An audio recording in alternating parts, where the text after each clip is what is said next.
Hello Enchanted ones, my name is Alwyn and welcome back to my channel. Today I will be showing you how I made this beautiful savoury sandwich cake. Keep watching to see how I get on. I love afternoon teas. I am always searching for something different to do, and this traditional Swedish cake seemed very interesting, so I thought I'd give it a go. Before I could make my cake, I planned it. I would have 3 layers. I wanted differentiality, bursts of flavour, yet not too overwhelming. You could even pick yours or your guests' favourite fillings. My first step in creating the cake was to make a cream cheese frosting to go on the outside and the inside. It will be like your glue, coheling everything together. For this, I mixed cream cheese with sour cream, salt and pepper until combined. Then I started the assembly, and yes, I used a whole loaf of bread. I got out a square plate and coated the bottom with the cream cheese mixture. I then puzzled a few slices of crustless bread upon this, creating a square.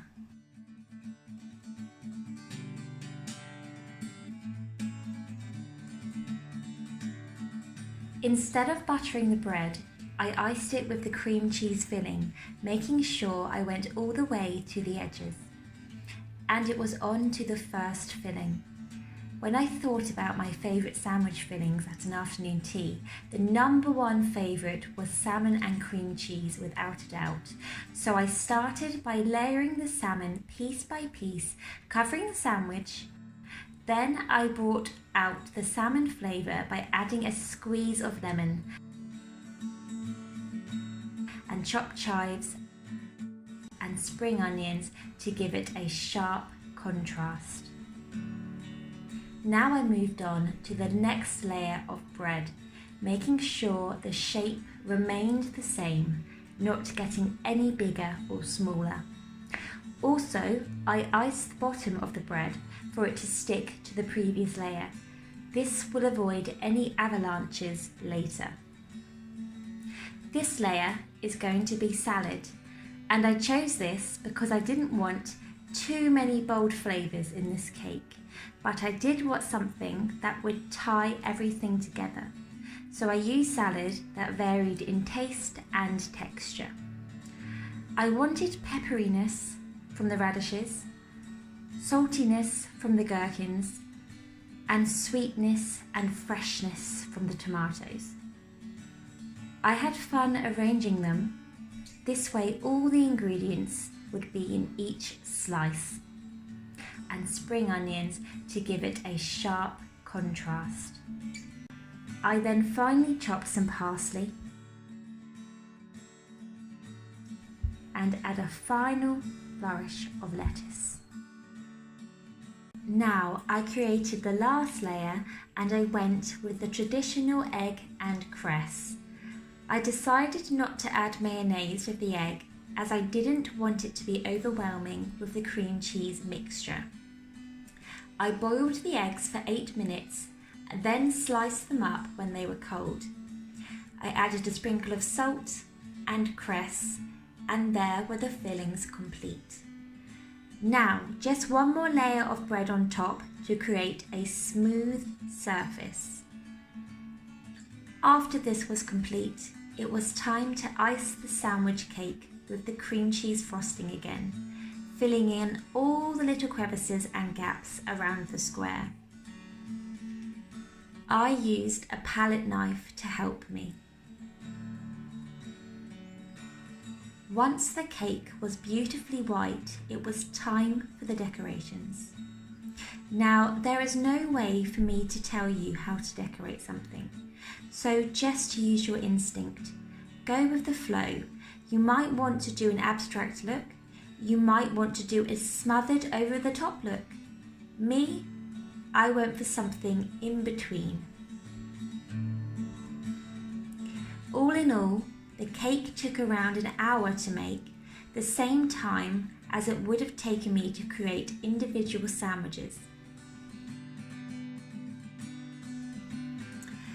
Along with the savoury came the sweet, and the afternoon tea was just around the corner.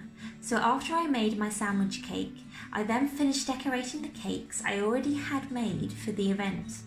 I went for an orange flavour cupcake, a fresh burst of flavour. I piped them with butter icing and finished off them with candied orange peel and a dusting of pastel sprinkles. Also, a new favourite of mine, a lemon and thyme cake, which I filled with lemon curd, iced with lemon icing,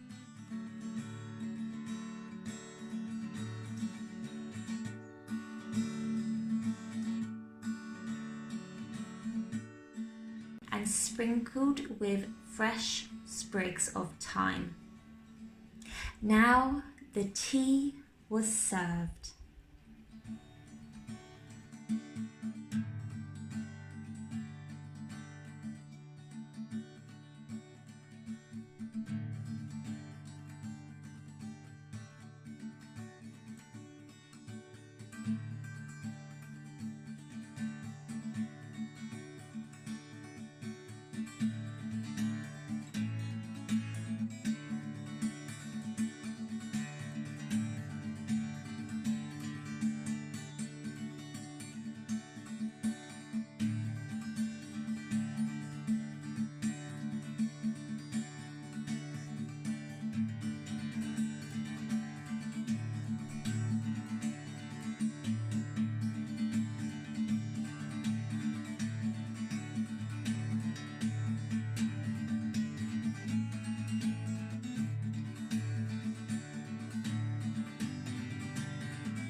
Oh wow!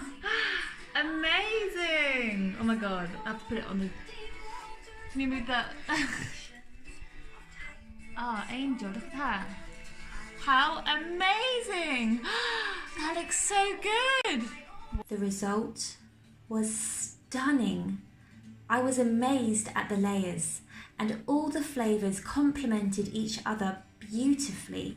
I would highly recommend this to anyone planning an extravagant afternoon tea with added personality, or especially for people who don't like cake.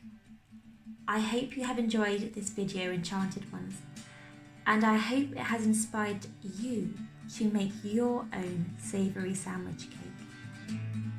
All my love, Alwyn.